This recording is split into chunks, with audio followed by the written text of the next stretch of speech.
سلام و درود خدمت تمام همراهان عزیز. امید که جور و صحتمند و سر حال باشین. بازم خوش آمدید به کورس آموزشی کامل PHP. خب در این جلسه ما شما میایم روی یک موضوع دلچسب جدیدی دیگه بحث میکنیم که در نام برایتان چی بگم، در نام میتونین یک مقایسه کنین یا میتونین که output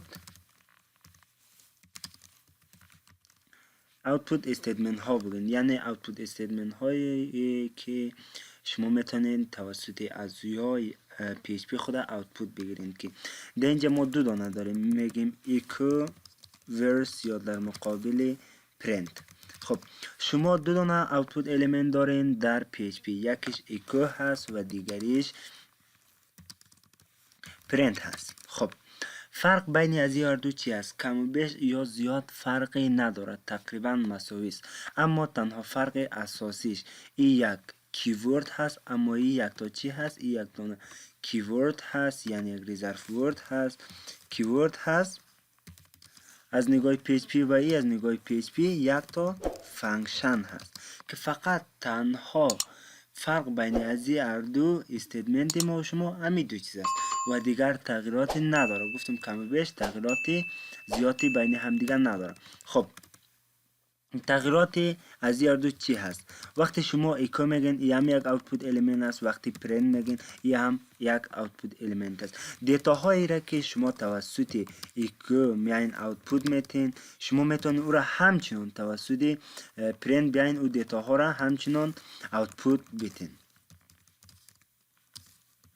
هیچ فرق نداره. وقتی شما میاین ایکو را استفاده میکنین، میتونین همراه پرانتز ها استفاده کنین، میتونین همراه قوس ها استفاده کنین و بدون قوس ها همچنان ایره میتونین استفاده کنین. همچنان ایره میتونین همراه قوس ها استفاده کنین و همچنان میتونین ایره بدون قوس ها استفاده کنین، فرقی نداره. اما گفتم که فرق اساسی بین از این دو ای است که یک کیورد هست که براتون گفتم echo is a keyword. میگم مثلا برای من بیا echo کو echo is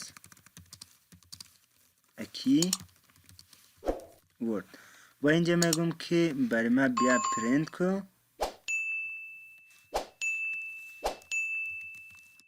برای من بیا print کو، میگم print is a function، او یک تا فانکشن است. خب گفتم که سیمیکولن هیچ وقت داخلی از یادتان نره. ذخیره میکنیم، میایم ریفرش میکنیم. گفته echo is a keyword and function is a keyword. شما میتون همچنان بیاین ایره چیکار کنین، اینجا ایره کانکوتینیت کنین همراه یک دانه br و کانکوتینیت کنین و ذخیره کنین.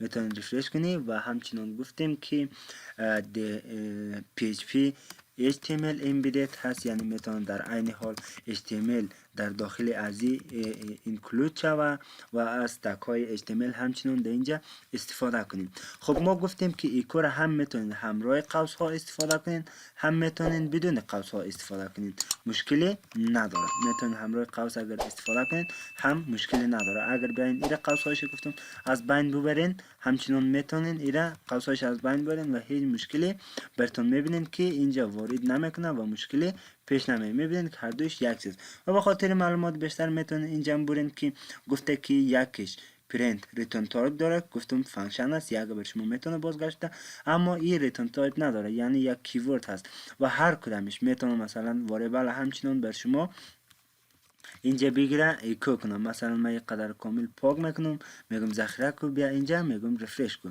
برای من ریفرش کنه ببین میگه learn PHP study PHP w3 اسکولی نو. ببینید دوستای عزیز، یک واریبل دا اول یک واریبل تکس یک چی کردیم، کال کردیم که در نام learn PHP هست، دومیش تکس 2 که w3 اسکول است، یک واریبل int یا اینتیجر که 5 است و وایش همچنان 4 هست.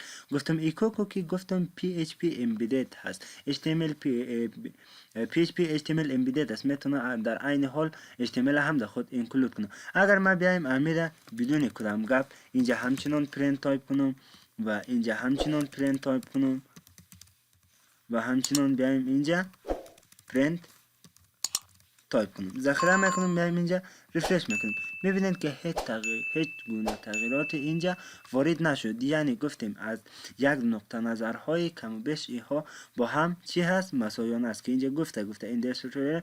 خب گفته equal and parent or more or less the same، کم و بیش همراه یک دیگه چی داره؟ همخوانی داره، یعنی فرقی نداره. امیدوار هستم که خسته نشده باشین. در جلسه بعدی میریم روی دیتا تایپ های PHP بحث میکنیم. تا ویدیو بعد خدا یار و نگهدار شما. و فراموش نکنین اگر چینل ما رو سابسکرایب نکردین سابسکرایب کنین و به خاطر حمایت بیشتر از ما ویدیوهای ما رو لایک کنین و منتظر کامنت ها و نظریات ناب شما هم هستم.